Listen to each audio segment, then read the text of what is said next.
नमस्कार दोस्तों, मेरा नाम है इमरान। दोस्तों आज के वीडियो में हम लोग बात करने वाले कि क्या म्यूचुअल फंड का निवेश आपको अमीर बना सकता है। तो ये वीडियो आप स्टार्टिंग से लेकर एंड तक पूरा देखिएगा। चलिए फिर से वीडियो शुरू करते हैं। फ्रेंड्स देखिए, म्यूचुअल फंड का निवेश आपको अमीर नहीं बल्कि बहुत अमीर बना सकता है। ठीक है, बस आपको समझने की ज़रूरत है। आपने एक कोट सुना होगा, टाइम इज़ मनी। आपको इस वीडियो में पता चलेगा कि टाइम इज़ मनी एक्चुअल में कैसे होता है। और एक कोट आपने सुना होगा कि पावर ऑफ कंपाउंडिंग। तो कंपाउंडिंग का मैजिक भी आपको इस वीडियो में पता चलेगा। तो दोस्तों सबसे पहले एक एग्जांपल हम समझ लेते हैं। मान लो दो बंदे हैं, एक का नाम मिस्टर अनाड़ी है और दूसरे का नाम मिस्टर खिलाड़ी है। अब दोनों को आज से 20 साल के बाद में कुछ पैसे चाहिए। आज 2021 है, आज से 20 साल के बाद में मतलब 2041 में इन दोनों को कुछ पैसे चाहिए। और मिस्टर अनाड़ी जो है आज पैसा निवेश शुरू करना शुरू नहीं करता है। वो आज से 10 साल के बाद में निवेश शुरू करता है, मतलब 2031 से निवेश शुरू करता है। और मिस्टर खिलाड़ी जो है वो आज ही से पैसा निवेश करना शुरू कर देता है। तो अब हम कैलकुलेट करके देखते हैं कि दोनों का किस तरीके से पैसा बनेगा आज से 20 साल के बाद में। चलिए दोस्तों, अब हम कैलकुलेट करके देखते हैं कि मिस्टर अनाड़ी और मिस्टर खिलाड़ी किस तरीके से पैसा निवेश करते हैं। तो सबसे पहले हम कैलकुलेट करेंगे मिस्टर अनाड़ी का। ठीक है, तो हम यहाँ पे जा रहे हैं SIP में। ठीक है, SIP कैलकुलेटर में मैं जा रहा हूँ। मिस्टर अनाड़ी ने क्या किया, आज से निवेश शुरू नहीं किया, आज से 10 साल के बाद में निवेश शुरू किया और 2000 रुपये की SIP मिस्टर अनाड़ी ने लगाया। उसने सोचा मैं 2000 रुपये की SIP लगाता हूँ। 2000 रुपये की SIP उसने लगाया। हम मान के चलते कि 13% से म्यूचुअल फंड से रिटर्न मिलेगा, तो हमने 13% यहाँ पे लिख दिए। और अब देखिए, जैसे कि मैंने आपको बोला कि 2041 में दोनों को पैसा चाहिए, मतलब आज से 20 साल के बाद में दोनों को पैसा चाहिए। अब मिस्टर अनाड़ी ने आज तो निवेश शुरू नहीं किया, 2031 में निवेश शुरू किया, मतलब आज से 10 साल के बाद में पैसा निवेश करना शुरू किया। ठीक है, तो उसके बाद में समय जो है वो 10 साल का ही है। तो इन्वेस्टमेंट पीरियड उसका कितना हो जाएगा, 10 साल। तो 10 साल का ही समय उसके पास बचा है, तो 10 साल के लिए ही वो पैसा निवेश कर सकता है। ठीक है, तो 2000 रुपये की SIP उसने शुरू की 10 साल के लिए। तो उसको कितना रिटर्न मिलता है, तो उसको रिटर्न मिलता है 4,93,000 रुपये। मतलब 2041 में मिस्टर अनाड़ी के पास में 4,93,000 रुपये रहेंगे, उसके जेब से 2,40,000 रुपये गए। ठीक है, ये हो गया मिस्टर अनाड़ी का कैलकुलेशन। अब ध्यान में रखिए, 4,93,000 बने, 2,000 रुपये महीने का निवेश उसने किया, 2,40,000 उसके जेब से गए। ठीक है, अब बात करते हैं मिस्टर खिलाड़ी की। मिस्टर खिलाड़ी ने क्या किया, निवेश आज ही से निवेश शुरू किया। ठीक है, अब मिस्टर अनाड़ी ने तो 2000 रुपये महीने का निवेश किया था, बस मिस्टर खिलाड़ी ने सिर्फ 1000 रुपये महीने का निवेश किया। देखिए मिस्टर खिलाड़ी देखिए अब 1000 रुपये महीने का निवेश कर रहा है, ओनली 1000 रुपये महीने का निवेश। रिटर्न वही रहेगा, रिटर्न का परसेंटेज वही रहेगा 13% से रिटर्न बनेगा, ये हम मान के चल रहे हैं।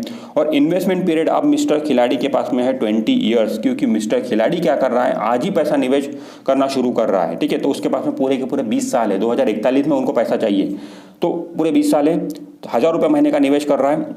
अब मैं कैलकुलेट पे क्लिक करता हूँ तो मिस्टर खिलाड़ी के कितने पैसे बनते हैं, 11,45,000 रुपये बनते हैं। ठीक है, अब दोनों ही एग्जांपल में आप देखिए, दोनों के जेब से पैसे सेम गए। ठीक है, इसके भी जेब से 2,40,000 रुपये गए, क्योंकि इसने 1000 रुपये का महीने का निवेश शुरू किया 20 साल के लिए। उसने 2000 रुपये का महीने का निवेश शुरू किया था मिस्टर अनाड़ी ने, बट 10 साल के लिए किया था। तो दोनों के जेब से 2,40,000 रुपये ही गए, बट पैसे ज़्यादा किसको मिले, पैसे ज़्यादा मिस्टर खिलाड़ी को मिले। अब ये मिस्टर खिलाड़ी को ज़्यादा पैसे क्यों मिले, मिस्टर खिलाड़ी को ज़्यादा पैसे इसीलिए मिले, टाइम के पैसे मिले, क्योंकि ज़्यादा समय तक मिस्टर खिलाड़ी ने अपने पैसे को इन्वेस्ट किया और इन्वेस्टेड रहा।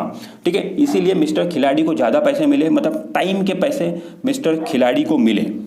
तो मिस्टर खिलाड़ी ने जल्दी निवेश शुरू किया था, और जितना जल्दी निवेश शुरू करते हो उतना ही ज़्यादा पैसा आपका बनता है। ठीक है, तो हो गया ना, टाइम इज़ मनी। यहाँ पे टाइम की वैल्यू है दोस्तों। ठीक है, मिस्टर खिलाड़ी ने अपने टाइम को यूटिलाइज किया। मिस्टर खिलाड़ी के पास टाइम था, तो उसने उस टाइम को यूटिलाइज किया और उस टाइम के जरिए उसने पैसा बनाया, जबकि मिस्टर अनाड़ी ऐसा नहीं कर पाया। ठीक है, अब हम कंपाउंडिंग का भी एग्जाम्पल समझते हैं कि कंपाउंडिंग किस तरीके से काम करती है। ठीक है, वापस मैं बैक जा रहा हूँ, अब हम कंपाउंडिंग को समझते हैं। अब मैं यहाँ पे लमसम कैलकुलेटर में जा रहा हूँ। ठीक है, लमसम कैलकुलेटर में गया मैं। अभी मान लो हम 1 लाख रुपये यहाँ पे एक साथ में निवेश कर रहे हैं, लमसम निवेश कर रहे हैं। ठीक है, यहाँ पे 1 लाख मैंने एंटर कर दिया। ठीक है, हम मान के चलते कि 13% से रिटर्न हमें म्यूचुअल फंड में मिलेगा, 13%। ठीक है, अब हम जो पैसा निवेश कर रहे हैं 20 साल के लिए पैसा निवेश कर रहे हैं। ठीक है, हमारा कितना पैसा बनता है, मतलब 20 साल के लिए हम पैसा निवेश करते हैं। एक ही बार हमने निवेश किया 1 लाख रुपये। ठीक है, बार बार नहीं डाल रहे, एक ही साथ में डाल दिए हमने।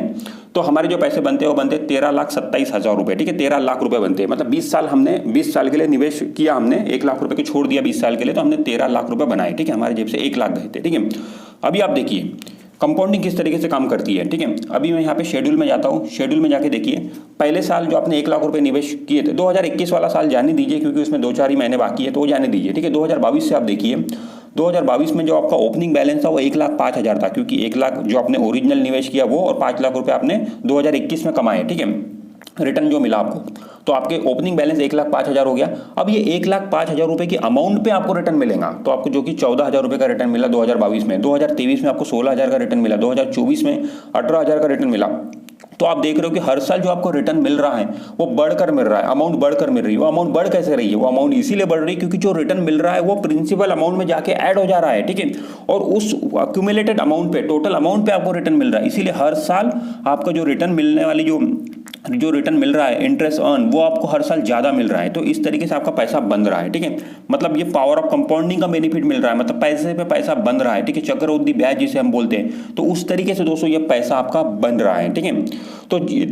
तो जितना लंबे समय तक आप अपने पैसों को इन्वेस्टेड रखोगे उतना ही ज़्यादा रिटर्न आपको मिलेगा, उतना ही ज़्यादा पावर ऑफ कंपाउंडिंग का बेनिफिट आपको मिलेगा, ठीक है। अब इसको हम थोड़ा सा और मॉडिफाई करके देखते हैं इसी को।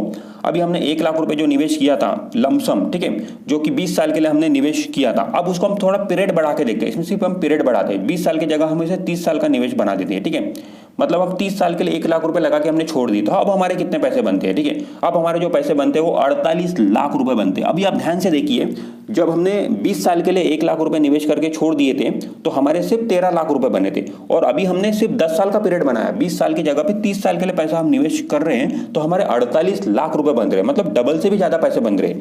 20 साल में सिर्फ 13 लाख बने, बट 30 साल में 48 लाख बन रहे हैं, मतलब डबल से भी ज्यादा बन रहे हैं। मतलब अगर हम अपना पीरियड लंबा करते हैं, ठीक है, टाइम देते हैं अपने इन्वेस्टमेंट को, तो पैसा हमारा ज़्यादा बनता है। इसे सिंपल ये प्रूफ होता है, ठीक है। तो हमें लंबे समय के लिए ही म्यूचुअल फंड में पैसा निवेश करना चाहिए, ठीक है। चलिए अब हम देखते हैं कि अगर हमें रिटायरमेंट के लिए 1 करोड़ रुपए जमा करना है तो आज के तारीख में हमें कितना पैसा निवेश करना पड़ेगा, ठीक है। अब ये हम कैलकुलेट करके देखते हैं, ठीक है। तो चलिए अब मैं कैलकुलेटर में बैक करता हूँ, मैं फिर से वापस जा रहा हूँ, और ये जो कैलकुलेटर है आप प्ले स्टोर से ले सकते हो, ठीक है, आसानी से वहाँ पर आपको मिल जाएगा, फ्री में है। तो अभी देखिए SIP गोल्ड प्लानर में सबसे पहले जाता हूँ, SIP गोल्ड प्लानर में गया हूँ, और हमें जो पैसा चाहिए दोस्तों वो 1 करोड़ रुपए चाहिए, ठीक है। मतलब मैच्योरिटी अमाउंट में यहाँ पे 1 करोड़ रुपए एंटर कर रहा हूँ, जो कि हम मान के चलते कि रिटायरमेंट के लिए चाहिए। मैं 1 करोड़ रुपए यहाँ पे एंटर कर दिया, 1 करोड़, ठीक है। अब हमें मान के चल रहे म्यूचुअल फंड से 13% का रिटर्न मिलेगा, ठीक। और ये जो रिटर्न हम एक्सपेक्ट कर रहे हैं 13% का, कोई ज़्यादा एक्सपेक्ट नहीं कर रहे, बराबर रिटर्न है ये, इतना रिटर्न मिल सकता है म्यूचुअल फंड से, ठीक है। अब हम जो पैसा निवेश करेंगे वो 20 साल के लिए पैसा निवेश करेंगे। मान लो कोई बंदा है, उसका आज का जो एज है 40 साल है, वो 40 साल का बंदा है, तो उसके पास में 20 साल का समय है। मान लो वो 60 की एज में रिटायर होगा तो उसके पास में 20 साल का समय है, ठीक है। तो हम जो निवेश करेंगे 20 साल के लिए निवेश करेंगे, तो 1 करोड़ रुपए हमें चाहिए, 20 साल के लिए हम निवेश करेंगे, 13% से मान लो हमें रिटर्न मिलेगा। तो अभी हम कैलकुलेट करके देखते हैं, तो उस बंदे को आज के तारीख में 8,730 रुपये महीने का निवेश करने की जरूरत है। लिखा है ना पे मंथली इन्वेस्टमेंट। अगर वो आज 8,730 रुपये महीने का निवेश करता है तो आज से 20 साल के बाद में, मतलब आज वो 40 साल का है, तो जब 60 साल का होगा तो उसके पास में 1 करोड़ रुपए रहेंगे, ठीक है। तो ये आप एग्जाम्पल देख रहे हो। अभी और इस एग्जाम्पल को और थोड़ा सा हम बदल के देखते हैं। कोई बंदा मतलब उसने 40 साल की एज में अपने रिटायरमेंट के लिए पैसा जमा करना शुरू किया दोस्तों, तो उसकी ये हालत है, 8,730 रुपये महीने का देने की उसको ज़रूरत है। लेकिन कोई जो स्मार्ट रहेगा वो और जल्दी निवेश शुरू कर सकता है। मान लो कोई 30 साल का बंदा है, वो आज ही सोच रहा है, जब 30 साल का जब ही सोच रहा है वो कि मैं जब 60 का हो जाऊंगा तो मुझे 1 करोड़ रुपए चाहिए। तो अभी देखिए उसके पास में जो समय बचता है वो 30 साल का बचता है, तो हम इन्वेस्टमेंट पीरियड यहाँ पे लिखते हैं 30 ईयर्स, ठीक है। आज 30 साल का बंदा है, 30 साल के बाद में उसे पैसे चाहिए, मतलब जब वो 60 साल का होगा।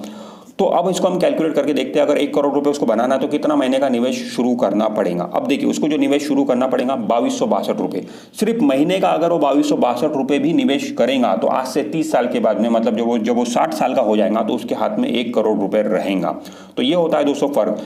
अगर आप 10 साल निवेश शुरू करें, मतलब जो 40 साल का बंदा है उसे महीने का 8,730 रुपये देने की जरूरत है, और दूसरा बंदा है जो 30 साल का है उसे 2262 रुपये महीने का देने की ज़रूरत है। अब यहाँ पे आपको ये लगता होगा कि जो बंदा 40 साल का है उसने जो निवेश किया वो 20 साल के लिए ही निवेश शुरू किया, तो उसके जेब से पैसे कम गए होंगे, और जो 30 साल वाला बंदा है उसने तो 30 साल के लिए पैसा निवेश शुरू किया तो उसके जेब से पैसे ज़्यादा गए होंगे। पर दोस्तों ऐसा नहीं है। अभी आप ये देखिए, ये आपके सामने ओपन है, ये 30 साल के लिए पैसा निवेश हुआ है, तो इसके जेब से 1 करोड़ रुपये बनाने के लिए कितने का यहाँ पे लिखा हुआ नीचे इन्वेस्टेड अमाउंट 8,16,000 रुपये गए, ठीक है। ये 30 साल का एग्जाम्पल है, इसमें 8,16,000 आप ध्यान में रखिए, ठीक है, 8,16,000। अभी मैं इसको 20 साल करके देख रहा हूँ, ठीक है, इसको मैं 20 साल करके देख रहा हूँ, ठीक है। अभी देखिए 20 साल के लिए अगर हम निवेश कर रहे हैं तो इसके जेब से कितने पैसे गए, 21 लाख, इसके जेब से 21 लाख रुपए गए।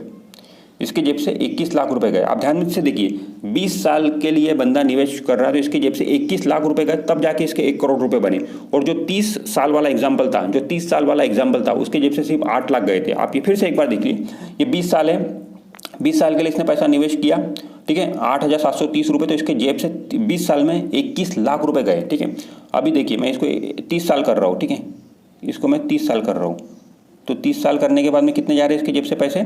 इसके जेब से पैसे सिर्फ 8,16,000 रुपये जा रहे हैं। मतलब इसने अपना पीरियड बढ़ा दिया, इन्वेस्टमेंट का पीरियड बढ़ा दिया, बट इसके जेब से पैसे कम जा रहे हैं। मतलब हो क्या रहा है कि अगर आपके पास में लंबा पीरियड है तो आप कम पैसा निवेश करके भी ज़्यादा पैसा बना सकते हैं, और अगर आपके पास में पीरियड कम है तो आपको ज़्यादा पैसा निवेश करना पड़ेगा और पैसा भी आपका कम बनेगा।